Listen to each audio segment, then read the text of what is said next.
ನಮಸ್ಕಾರ ಗೆಳೆಯರೆ. ಎ ಖಾತಾ, ಬಿ ಖಾತಾ ಹಾಗೂ ಇ ಖಾತಾ ಎಂದರೇನು ಬನ್ನಿ ಈ ವಿಡಿಯೋದಲ್ಲಿ ತಿಳಿದುಕೊಳ್ಳೋಣ.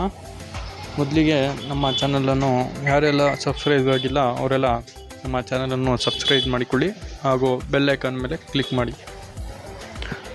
ಕರ್ನಾಟಕದಲ್ಲಿ ಇತ್ತೀಚಿನ ದಿನಗಳಲ್ಲಿ ಆಸ್ತಿಗಳಿಗೆ ಸಂಬಂಧಿಸಿದಂತೆ ಎ ಖಾತಾ, ಬಿ ಖಾತಾ ಹಾಗೂ ಇ ಖಾತಾ ವಿಚಾರಗಳ ಬಗ್ಗೆ ಭಾರೀ ಚರ್ಚೆ ನಡೆದಿದೆ. ರಾಜ್ಯ ಕಾಂಗ್ರೆಸ್ ಸರ್ಕಾರವು ಬೆಂಗಳೂರು ಸೇರಿದಂತೆ ರಾಜ್ಯದ ಎಲ್ಲ ಆಸ್ತಿಗಳಿಗೆ ಇ ಖಾತಾ ಕಡ್ಡಾಯ ಮಾಡಿದೆ. ಅಲ್ಲದೆ ಅನಧಿಕೃತ ನಿವೇಶನ ಹಾಗೂ ರೆವಿನ್ಯೂಗಳಿಗೆ ಕಡ್ಡಾಯವಾಗಿ ಮುಂದಿನ 3 ತಿಂಗಳ ಅವಧಿಯಲ್ಲಿ ಬಿ ಖಾತಾ ನೀಡಬೇಕು ಎಂದು ಕಂದಾಯ ವಿಭಾಗದ ಅಧಿಕಾರಿಗಳಿಗೆ ನಿರ್ದೇಶನ ನೀಡಿದ್ದಾರೆ.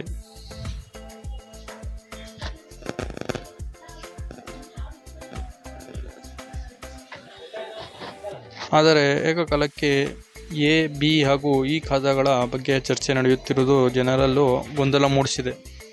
ಹಾಗಾದರೆ ಏನಿದು ಎ ಖಾತಾ, ಬಿ ಖಾತಾ ಹಾಗೂ ಇ ಖಾತಾ? ಯಾವ ಸಮಯದಲ್ಲಿ ಯಾವ ಖಾತೆಯನ್ನು ಬಳಸಲಾಗುತ್ತದೆ ಎಂದು ಈ ವಿಡಿಯೋದಲ್ಲಿ ಸಂಪೂರ್ಣವಾಗಿ ತಿಳಿಸ್ಕೊಡ್ತೀನಿ. ರಾಜ್ಯದಲ್ಲಿ ಖಾತೆಗಳ ವಿಚಾರಕ್ಕೆ ಇತ್ತೀಚಿನ ದಿನಗಳಲ್ಲಿ ಹೆಚ್ಚು ಚರ್ಚೆ ನಡೆಯುತ್ತಿದೆ. ಖಾತಾಗಳ ಬಗ್ಗೆ ಜನರಲ್ಲಿ ಗೊಂದಲ ಕೂಡ ಇದೆ.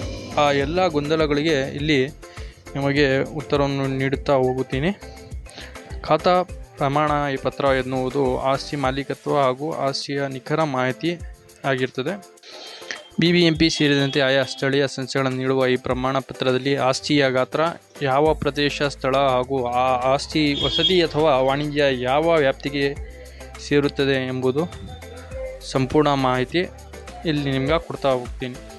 ಬೆಂಗಳೂರಿನಲ್ಲಿ ಹಾಗೂ ರಾಜ್ಯದಲ್ಲಿ ಎ ಖಾತಾ, ಎ, ಬಿ ಮತ್ತು ಬಿ ಆಸ್ತಿ ದಾಖಲೆಗಳು ಎಂದು ವಿಭಜಿಸಲಾಗಿದೆ. ಆದರೆ ಇ ಖಾತಾ ಎನ್ನುವುದು ಎ ಖಾತಾದ ಡಿಜಿಟಲ್ ಆವೃತ್ತಿಯಾಗಿರುತ್ತದೆ. ರಾಜ್ಯದಲ್ಲಿ ಇದೀಗ ಆಸ್ತಿ ನೋಂದಣಿ ಇ ಖಾತಾ ಕಡ್ಡಾಯವಾಗಿರುತ್ತದೆ. ಎ ಖಾತಾ ಎಂದರೇನು? ಎ ಖಾತೆಯ ಪ್ರಾಮುಖ್ಯತೆ ಏನು? ಎ ಖಾತಾ ಎನ್ನುವುದು ಆಸ್ತಿ ಕಾನೂನುಬದ್ಧವಾಗಿದೆ ಎಂದು ತೋರಿಸುತ್ತದೆ. ಆಸ್ತಿ ಮಾಲೀಕರು ಆಸ್ತಿ ತೆರಿಗೆ ಪಾವತಿಸಿದ್ದಾರೆ ಎನ್ನುವುದನ್ನು ಪ್ರಮಾಣೀಕರಿಸುವ ದಾಖಲೆ ಇದಾಗಿರುತ್ತದೆ.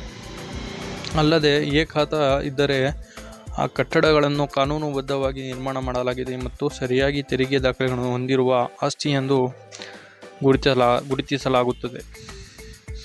ಎ ಖಾತಾ ಇದ್ದರೆ ಆಸ್ತಿ ಮಾಲೀಕರು ಕಟ್ಟಡ ಪರವಾನಗಿಗಳು, ವ್ಯಾಪಾರ ಪರವಾನಗಿಗಳು ಮತ್ತು ಸಾಲಗಳಿಗೆ ಅರ್ಜಿ ಸಲ್ಲಿಸಬಹುದು. ಬ್ಯಾಂಕ್ನಲ್ಲಿ ಸಾಲ ಹಾಗೂ ಸರ್ಕಾರದ ಸೌಲಭ್ಯಗಳನ್ನು ಪಡೆದುಕೊಳ್ಳಬಹುದು. ಬಿ ಖಾತಾ ಎಂದರೇನು? ಬಿ ಖಾತೆಯ ಸಂಕಷ್ಟವೇನು? ಬಿ ಖಾತಾ ಎಂಬುದು ಅಕ್ರಮ ಅಥವಾ ಅರೆ ಕಾನೂನು ಆಸ್ತಿ ಅಥವಾ ನಿವೇಶನ ಎಂದು ಪರಿಗಣಿಸಲಾಗುತ್ತದೆ. ಅನುಮೋದನೆಗಳಿಗಾಗಿ ಬಾಕಿ ಉಳಿಸಲಾಗಿರುವ ಆಸ್ತಿಗಳನ್ನು ಬಿ ಖಾತಾ ವ್ಯಾಪ್ತಿಯಲ್ಲಿ ತರಲಾಗಿರುತ್ತದೆ. 2014ರಲ್ಲಿ ಕರ್ನಾಟಕ ಹೈಕೋರ್ಟ್ ಬಿ ಖಾತಾ ಆಸ್ತಿಗಳನ್ನು ಕಾನೂನು ಬಾಹಿರ ಎಂದು ಹೇಳಿತ್ತು. ಅನಧಿಕೃತ ನಿವೇಶನ ಹಾಗೂ ಬಡಾವಣೆಗಳನ್ನು ಬಿ ಖಾತಾ ವ್ಯಾಪ್ತಿಗೆ ತರಲಾಗಿದೆ. ಈಗ ಬನ್ನಿ ಈ ಖಾತಾ ಎಂದರೇನು ಎಂದು ತಿಳಿದುಕೊಳ್ಳೋಣ.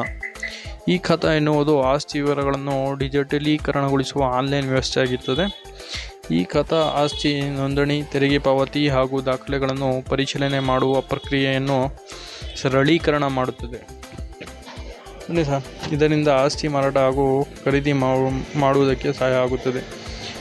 ಈ ಖಾತಾ ಆಸ್ತಿ ಪಾರದರ್ಶಕತೆಯನ್ನು ಸೂಚಿಸುತ್ತದೆ, ಅಲ್ಲದೆ ಆಸ್ತಿ ಲೋಪಗಳನ್ನು ಕಡಿಮೆ ಮಾಡುತ್ತದೆ.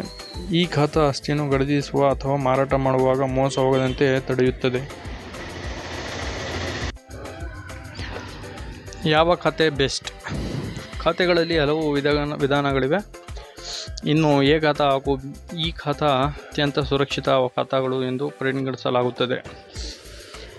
ಈ ಖಾತೆಗಳಿಂದ ಆಸ್ತಿಗಳು ಸುರಕ್ಷಿತ ಎಂದೇ ಪರಿಗಣಿಸಲಾಗುತ್ತದೆ. ಇನ್ನು ಎ ಖಾತಾ ಇದ್ದವರಿಗೆ ಸುಲಭವಾಗಿ ಇ ಖಾತಾ ಸಿಗುತ್ತದೆ. ಹಲವು ಮಾದರಿ ಖಾತಾ. ಇನ್ನು ಆಸ್ತಿಗಳಲ್ಲಿ ಎ, ಬಿ ಹಾಗೂ ಇ ಖಾತಾಗಳು ಮಾತ್ರವಲ್ಲ, ಇ ಹಾಗೂ ಡಿ ಎನ್ನುವ ಖಾತೆಗಳು ಸಹ ಇದೆ. ಆದರೆ ಈಗ ಪ್ರಸ್ತುತ ರಾಜ್ಯದಲ್ಲಿ ಎ ಖಾತಾ, ಬಿ ಖಾತಾ ಹಾಗೂ ಇ ಖಾತಾ ವಿಷಯಗಳು ಹೆಚ್ಚು ಚರ್ಚೆಯಾಗುತ್ತಿವೆ. ಧನ್ಯವಾದಗಳು.